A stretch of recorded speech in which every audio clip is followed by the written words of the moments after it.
Hi, I'm Kathy Cruz. I'm a retail coach, a retail store owner, and host of the Savvy Shopkeeper Retail Podcast. I personally know how busy shopkeepers are, so I like to keep podcast episodes short and sweet. These bite-sized podcast episodes, though, they're full of value because I want to help you work less, profit more, and grow your business. This short video introduction is going to be followed by a podcast episode, so feel free to multitask, especially if you have your AirPods in. But sometimes you're going to want to take notes. And don't forget to subscribe to this YouTube channel so you get notified every time I publish a new podcast episode or a new video. Thank you for watching and thank you for listening. Independent retail business can mean so many things these days. A brick and mortar store, an e-commerce business, a maker's online shop, a booth at an antique mall, and more. No matter which category you're in, Kathy Cruz, a fellow retail business owner and retail educator, will teach you how to market and manage your business efficiently so you can spend time doing other things you love. Welcome to the Savvy Shopkeeper Podcast. Welcome to episode 66 of the Savvy Shopkeeper Retail Podcast. Stop believing these 12 independent retail business myths. Part 2. I'm your host, Kathy Cruz. Like I mentioned in episode 65, my intention for this two-part episode is to debunk some retail and small business myths. Simple as that. And I just want to say the response and the feedback I've received so far about episode 65 has been fantastic. So it must have really resonated with you, and I appreciate every post in our group and the messages I'm getting. I want to make sure that I say thank you. It's really important. So instead of a shopkeeper shout out today, I want to share that moving forward, starting with this podcast episode, if you take a few minutes or even just 1 minute to submit a podcast review on the Apple Podcast app, I'm going to pick one reviewer every month out of everyone who submits a review to win a 30-minute call with me. I'll help answer any of your business questions during that 30-minute call. I still plan on doing my shopkeeper shout outs in every episode, and sometimes I mix it up. Sometimes it's a podcast review, and sometimes it's just someone who I think I really deserves a mention and a shout out. I'll still do that every week and every episode. So make sure if you do complete a review for this podcast to include your name and or shop name at least, so I can find you online. We can tag you in the show notes. And then of course I know how to get a hold of you if you win that 30-minute call. Also, be sure to listen to the end of this episode to learn about a new program I'm opening up to a limited number of store owners. I'll talk about it at the end of this episode, but let's go ahead and get started. If you heard episode 65, then you heard the first 6 myths I shared, and we're going to move on to number 7. And number 7 is business owners can't share personal beliefs. This was definitely proven wrong in 2020. Businesses and business owners who are strong and confident in their beliefs came front and center last year. And I saw some businesses handle this extremely well with class and confidence. And one of our group members, Kate, she said that she thought that sharing your personal beliefs through your shop was too polarizing. That was the myth that she believed too. But in 2020, she learned that you can stand up for what you believe in as a person through your business. And I understand that this isn't for every business owner, but Kate feels differently, and Kate's doing her own thing, and I give total credit to anyone who makes that decision. There are plenty of business owners like Kate that debunked this myth in 2020. Myth number 8, use keystone pricing for everything. And I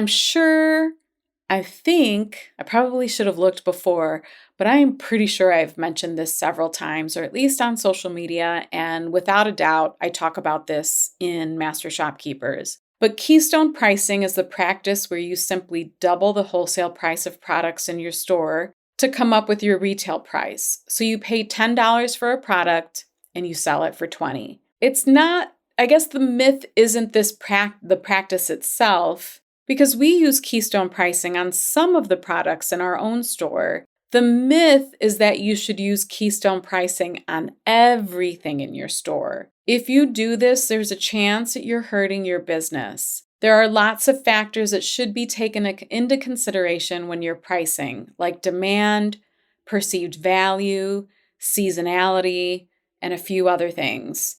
You might even price some items in your store at less than Keystone, and some retailers even price below wholesale. Those are called loss leaders. The concept is that a loss leader will generate enough demand or foot traffic in your store because your customers really want those products.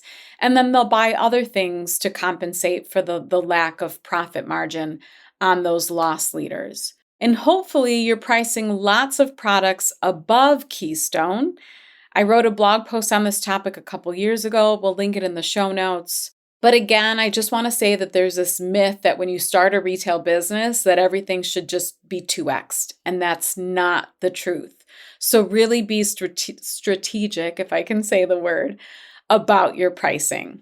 All right, myth number 9, it's okay not to pay yourself. So many of you know I feel very passionately about this, and I've written a blog post on this topic. And my second podcast episode covered this as well. I will say every business owner is going to be different, and do what feels good to you. But if there's that inner feeling within you, or that tug that you feel like you should be paying yourself, or that you want to pay yourself, this is the person I'm speaking to. And I think I have a blog post on this topic, and we'll go ahead and link the show notes with the episodes where I covered this topic before. But I share many reasons why you should be paying yourself. And I continue to feel the same way. And I'm going to list them. It's the same thing I mentioned in episode 2, but in case you haven't caught episode 2 yet, or you didn't go all the way back and binge them all like some of you do, I just want to quickly list the 5 reasons. It's because obviously you work hard and you deserve it. That's probably a common sense one. Number 2 is paying yourself as an incentive. I find that we set a salary goal, and when I set a salary goal and meet it, I work even harder at figuring out how to increase my salary. It's like a challenge. Number 3, tax advantages. And I am not a financial expert, but I do recommend working with an accountant, a CPA, to determine any potential tax benefits. Number 4, it's a good habit. If you're paying yourself, then this means you're most likely looking at, and even more importantly, understanding your numbers. And this is always a good idea in business, right? And then number 5, which I think is an important one, is it forces you off the hamster wheel. And what I mean by that is, I'm talking about the shopkeepers who run a business the first year and they think, okay, I'm just going to keep reinvesting in my business. And that's great if that's what you want to do. Or if you want to apply any profit towards debt, I'm all for that too. But it's when this practice starts to become a habit, and now you're your 5th year in business or your 7th year in business, and you're still constantly reinvesting. I want you to get off that hamster wheel. And when you start to pay yourself, even if it's a small percentage of your monthly revenue, it's going to force you to get off of that hamster wheel. And again, we'll link episode 2 in the show notes. This episode is brought to you by Flowdesk. Email marketing shouldn't be so hard. That's what I thought for years when I struggled using another software program to design and send emails for my retail store. Then Flowdesk came along. Now it's so easy to design and send beautifully branded emails to our customers that convert into sales. I also use Flowdesk to send the Savvy Shopkeeper newsletter. Flowdesk is a woman-owned company, and the software is in beta, which means they're still new and building some features, but personally, I have loved it. If you have an email list of over 1,000 or more subscribers and you send emails to your customers pretty regularly, you know the monthly price for email marketing can add up. At this time, Flowdesk is offering unlimited subscribers and unlimited emails for $38 a month. But I have a special offer for you. You can have unlimited subscribers and send unlimited emails for only $19 a month. To get half off the monthly price of $38, yes, that's only $19 a month, visit savvyshopkeeper.com/Flowdesk for a special link. That's savvyshopkeeper.com/Flowdesk, FLODESK.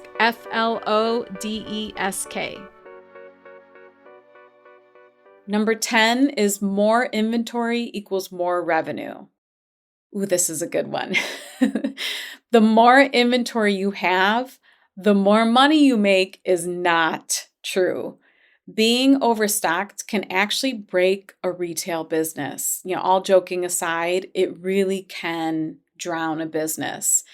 And it could be that you're either overbuying, or I want you to pause and listen, because I think this is really important for the person who does this to hear this. You're either overbuying or you're hoarding. And this is where you have a hard time discounting or letting go of stale merchandise. Your business risks drowning and or results in lower profit margins when you do this. And I don't want this for you. This is why knowing how to calculate inventory turnover is important, and why working on your mindset is equally important. I have a good episode coming up on that. But you can listen to episode 20 for more on this topic, or if you're a lab or master shopkeeper member, there are lessons about inventory turn in the lab. So you'll go to the guides in the group, and under guide number 6, there's a turn lesson from January of this year. If you're a Master Shopkeepers member, there's actually a more in-depth inventory turn class, or inventory turnover, whatever you want to call it. You'll also go to guides in the Master Shopkeepers group and go to guide 17 for that full 1-hour lesson. Okay, myth number 11, high rent is the norm.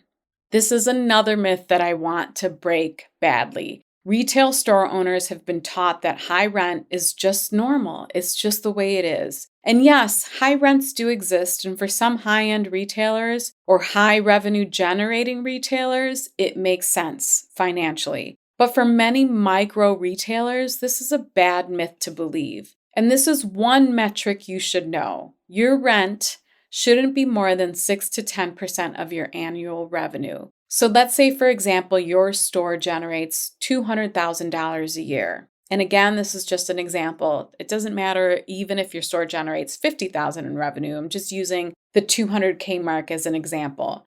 But if your store generates $200,000 a year in revenue, your rent should be about anywhere between $1,000 or $1,600 a month. And here's a simple calculation if you want to figure this out for yourself. You're going to take your total annual revenue, that's all of the sales that you make in a year, and you're going to multiply by 0.06.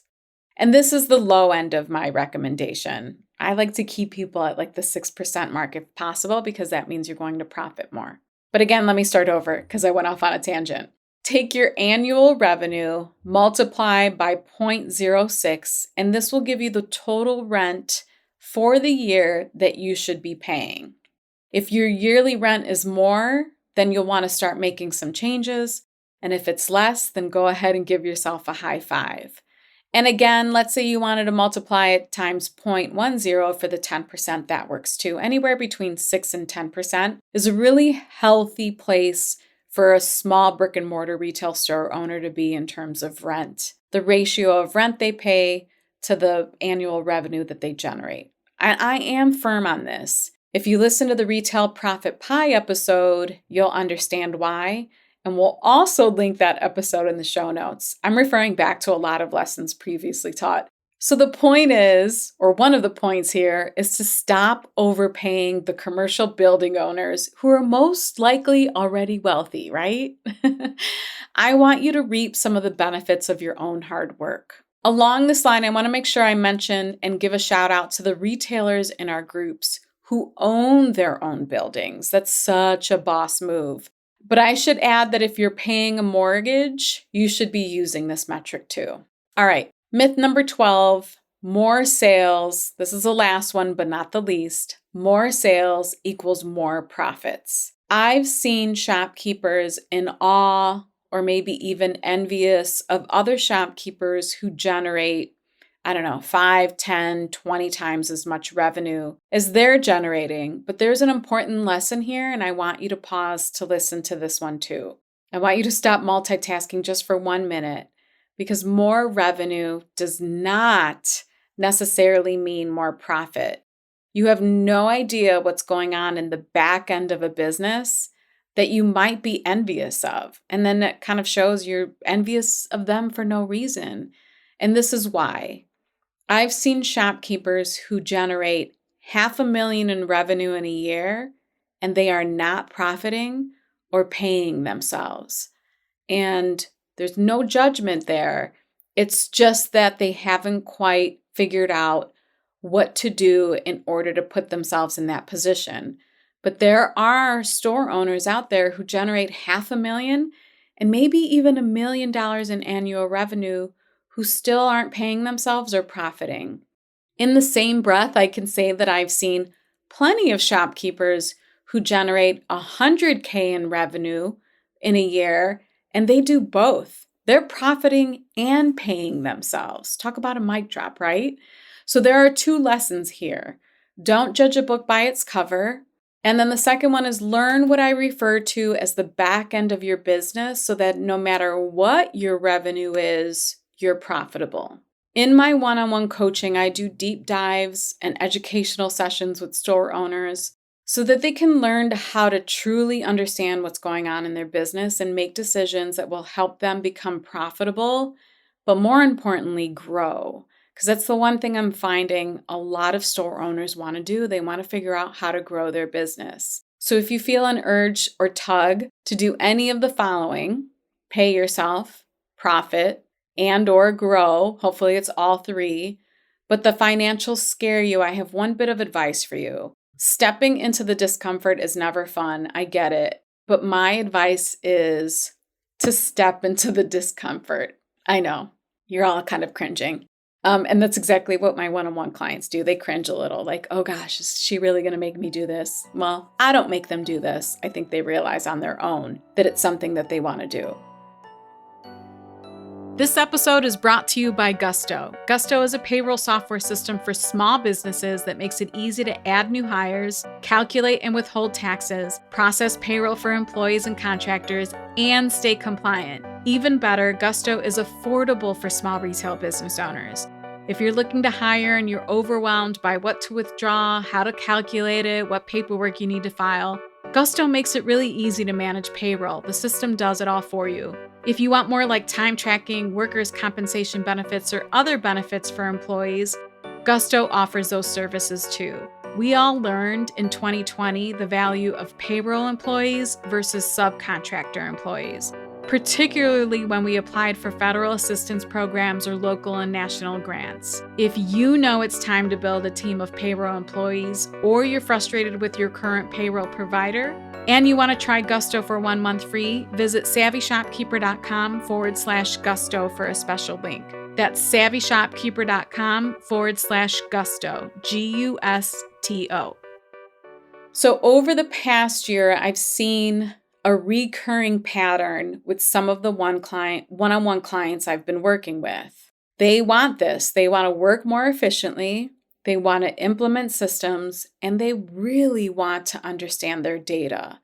They want to understand how to read their profit and loss statement, and they want to understand what to do with the information they get from their inventory systems so that they can start making better decisions for themselves and their business. And then I realized that if the majority of my one-on-one clients are needing to figure out the same things, and I'm teaching each of them the same things, then how can I teach these practices to a group? How can I serve more shopkeepers at one time? So I'm really, really excited to share some news. I created a small group coaching program where I'll teach you how to work less, profit more, and grow in 12 weeks.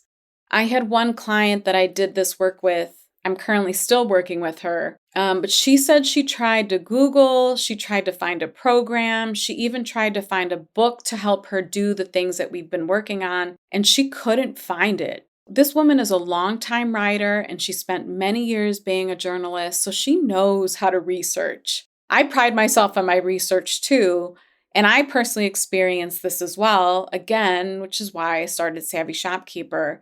But even with all of her research, she still couldn't find what she was looking for until someone told her about this podcast and she booked me for one-on-one sessions. And after our last call where she learned how to really understand the information in her profit and loss statement, she used the word empowering. She said it was empowering, and I could see the expression on her face like she was ready to go. She was ready to roll. Like it all clicked and started to make sense. If you're a brick and mortar store owner who has your bookkeeping in place and an inventory management system in place, but you don't know how to analyze the data, you don't understand the information, your eyes start to cross when you look at it all.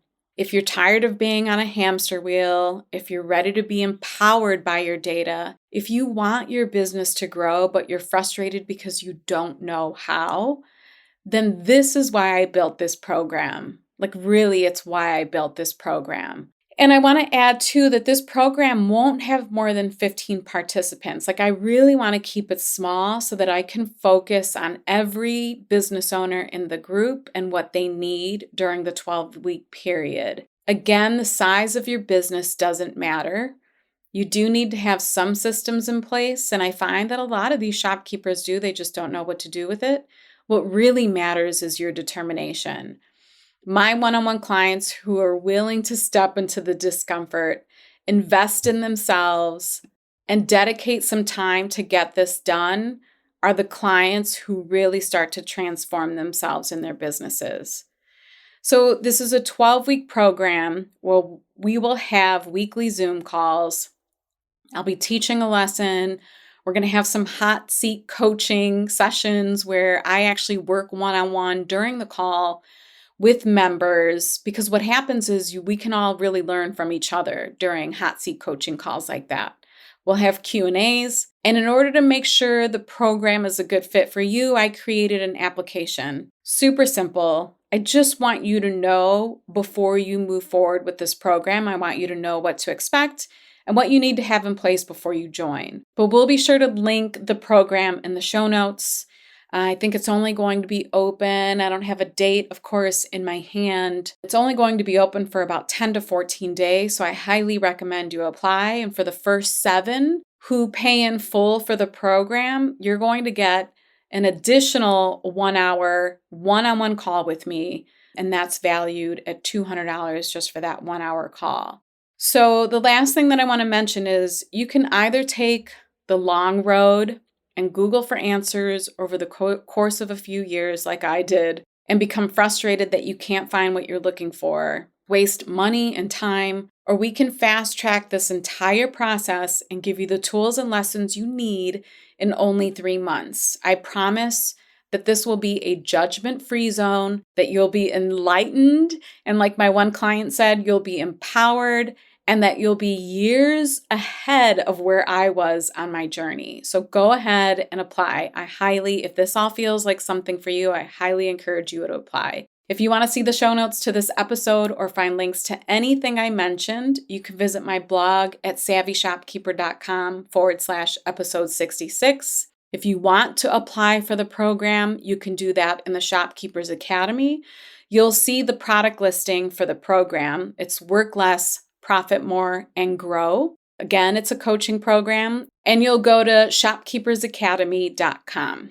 Okay, so don't forget, if you leave a review on the podcast, on the Apple Podcast app, I'll draw one winner each month for a 30-minute coaching call with me. And man, this is another one of those episodes where I feel like I had to take a deep breath.